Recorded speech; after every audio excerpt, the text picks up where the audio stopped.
Hi friends, welcome back to my channel. ఈరోజు నేను vegetable biryani చేస్తున్నా. చాలా అంటే చాలా టేస్టీగా ఉంటుంది. దానికోసం ముందుగా నేను 2 గ్లాసెస్ బాస్మతి రైస్ తీసుకొని 2 టైమ్స్ బాగా కడిగేసుకోవాలి. అందులో వాటర్ వేసి 15 నిమిషాలు నాననివ్వాలి. వాటికి కావాల్సిన ఇంగ్రీడియంట్స్: టమాటా, ఆనియన్స్, బీన్, కొత్తిమీర, పుదీనా, పచ్చిమిర్చి, క్యాప్సికమ్, క్యారెట్, నానబెట్టిన బాస్మతి రైస్, వేడి నీళ్ళలో నానబెట్టేసుకున్న మిల్ మేకర్, ఆయిల్,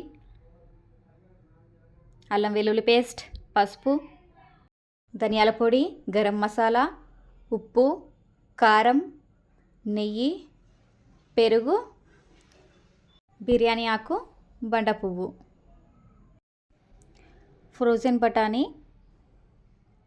అందులో పసుపు వేసి ఒక 15 నిమిషాలు ఉడికించి పక్కకు ఉంచేసుకోవాలి. స్టవ్ ఆన్ చేసి ఒక బౌల్ పెట్టేసి అందులో 2 పావుల నూనెను పోసేసి 1 టేబుల్ స్పూన్ నెయ్యిని వేసేసుకోవాలి. నెయ్యి ఫ్లేవర్ నచ్చని వాళ్ళైతే స్కిప్ చేయొచ్చు. వేసుకోవడం వలన చాలా అంటే చాలా టేస్టీగా ఉంటుంది. అందులో నేను బండ పువ్వు, బిర్యానీ ఆకు వేసి ఒక 5 మినిట్స్ వేగిన తర్వాత ఆనియన్స్ వేసి కలిపేసుకోవాలి. తర్వాత పచ్చిమిర్చి వేసి ఒక 10 నిమిషాలు మగ్గించుకోవాలి. 10 నిమిషాల తర్వాత అందులో క్యారెట్, బీన్, క్యాప్సికమ్, టమాటా,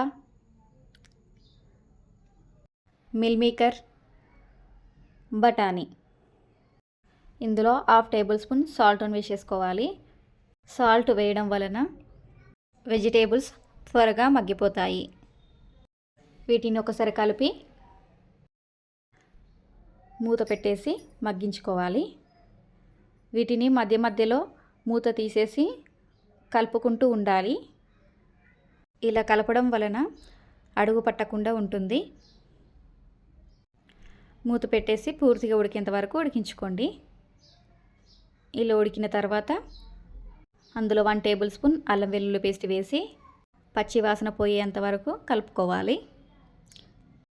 పచ్చి వాసన పోయిన తర్వాత అందులో 1/2 టేబుల్ స్పూన్ పసుపును వేసి ఒకసారి కలిపేసుకోవాలి. అందులో పుదీనా, కొత్తిమీరను వేసి ఒక 5 మినిట్స్ మగ్గించుకోవాలి. ఇలా మగ్గే టైంలో మనం పెరుగును తీసుకొని అలా నేను వీడియోలో చూపించే విధంగా గిల కొట్టుకోవాలి. ఇలా గిల కొట్టుకోవడం వలన స్మూత్ పేస్ట్ లాగా అవుతుంది. ఈ పెరుగును వెజిటేబుల్స్లో వేసేసుకోవాలి.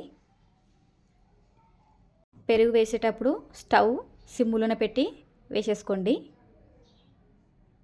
పెరుగు వేసిన తర్వాత ఒక 10 నిమిషాలు ఉడికించుకొని అందులో 2 టేబుల్ స్పూన్ ధనియాల పొడి, 1/2 టేబుల్ స్పూన్ కారం, 1/2 టేబుల్ స్పూన్ గరం మసాలా,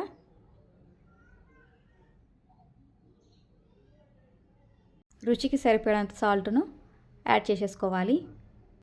వీటన్నిటిని ఒకసారి కలిపేసి మూత పెట్టేసి ఒక 15 నిమిషాలు మగ్గించుకోవాలి.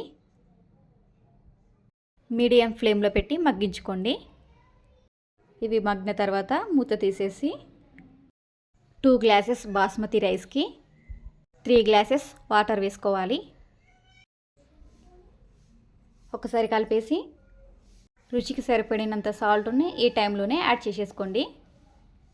మూత పెట్టేసి మరిగించుకోవాలి. ఇలా మరిగిన తర్వాత ముందుగా నానబెట్టి పెట్టేసుకున్న బాస్మతి రైస్ను అందులో వేసేసుకోవాలి. ఇలా ఒకసారి ట్రై చేయండి. చాలా అంటే చాలా టేస్టీగా ఉంటుంది. ఇలా ట్రై చేసి ఎలా వచ్చిందో నాకు కామెంట్స్ చేసి చెప్పండి. ఇలా మధ్య మధ్యలో మూత తీసుకుంటూ కలుపుకుంటూ ఉండాలి. ఇలా కలపడం వలన వెజిటేబుల్స్ సైడ్కి రాకుండా మొత్తం కలిసిపోతాయి. ఇలా కలిపేసుకున్న తర్వాత మూత పెట్టేసి రైస్ని పూర్తిగా ఉడికించుకోవాలి. ఇలా గరిటెతోటి స్లోగా టర్న్ చేసుకుంటే తడి అనేది తగలకుండా ఉండాలి. అప్పుడే మనకు వెజ్ బిర్యానీ కరెక్ట్గా దమ్ అయినట్టు. ఒకవేళ మీకు తడి అయితే ఎక్కువ ఉన్నట్లయితే ఇంకొక 2 మినిట్స్ స్టవ్ను సిమ్లో పెట్టేసి ఉంచేసుకోండి. స్టవ్ పై నుండి దించేసి ఒక సర్వింగ్ బౌల్లో సర్వ్ చేసేసుకుంటే ఎంతో టేస్టీ బిర్యానీ రెడీ. దీన్ని రైతాతో తీసుకుంటే చాలా టేస్టీగా ఉంటుంది. ఓకేనండి, బాయ్.